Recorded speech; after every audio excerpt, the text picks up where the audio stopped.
Welcome to Chilling Chatter, where the terrifying meets reality. Tonight, we bring you a story that will make you question what lurks in the dark. Now, let's dive into tonight's chilling story. I've worked at O'Malley's Bar for 3 years, closing more nights than I can count. I've heard the usual ghost stories, the kind every old bar has. Glasses moving, footsteps when no one's there. But last night, something happened. Something I can't explain, and I don't know if I ever want to go back. It started like any other close. The neon sign buzzed as I locked the front doors, the last of the regulars stumbling into the night. The air inside was still heavy, thick with the scent of beer and cigarette smoke. I was alone, just me, the hum of the coolers, and the occasional creak of the old wooden floors. Then the song started. At first, I barely noticed it, thinking it was just another track looping on the jukebox. But something was off. The jukebox was muted. We always muted at closing, yet the song kept playing, soft at first, then growing louder. A slow, haunting tune I didn't recognize, laced with a woman's voice, moaning, not the kind you'd hear in a love song, but something raw, something filled with unbearable pain. A chill slithered down my spine, each note clawing at my nerves. I grabbed my phone, ready to check the playlist, but the screen flickered, glitched violently, and then the music stopped. Silence, thick, suffocating.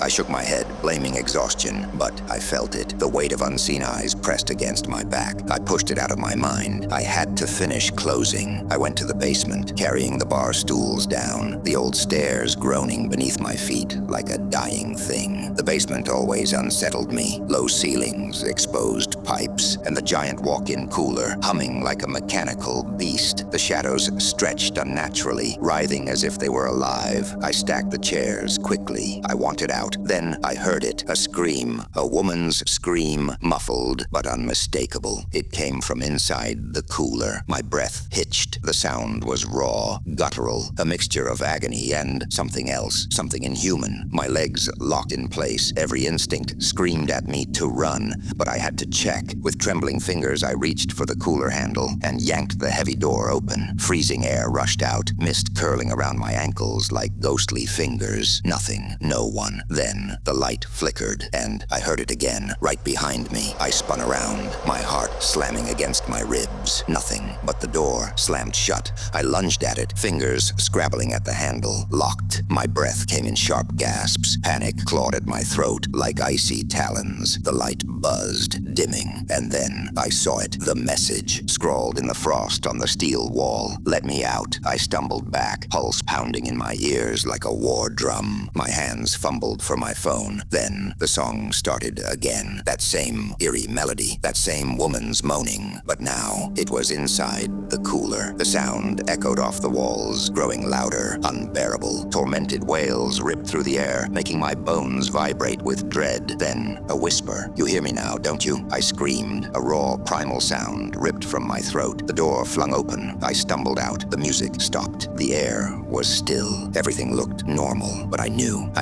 it was real. I bolted upstairs, grabbed my bag, didn't bother locking up. When I told my co-workers today, their faces paled. One of them, Johnny, refused to go downstairs. Another, Sarah, muttered, she's angrier lately. Then I remembered the song, that horrible song. I checked the playlist. It wasn't there. It never had been. The stories, they made sense now. The missing items, the shattered glasses, the music playing on its own. There was something in the bar, something trapped, something furious. I started researching. That's when I found out about Lillian Monroe, a singer in the 1920s. She performed here when it was a speakeasy. One night, she went into the basement and never came back. Some say her lover betrayed her, locked her in the cooler, left her to freeze in the dark. Her body was never found, but her pain, her voice, it never left. Now, I wonder, was she trying to escape, or was she warning me? And last night, I woke up to the sound of ice cracking. I sat up, and there it was, frost on my bedroom mirror, and in it, a message scrawled by unseen hands. You left me. She followed me, and I don't know if I'll ever be rid of her. Thank you for watching Chilling Chatter. If you made it this far, you're brave, but be careful. The next time you hear a song playing when it shouldn't be, you might not be alone. Don't forget to like and subscribe for more terrifying tales. Until next time, stay safe if you can.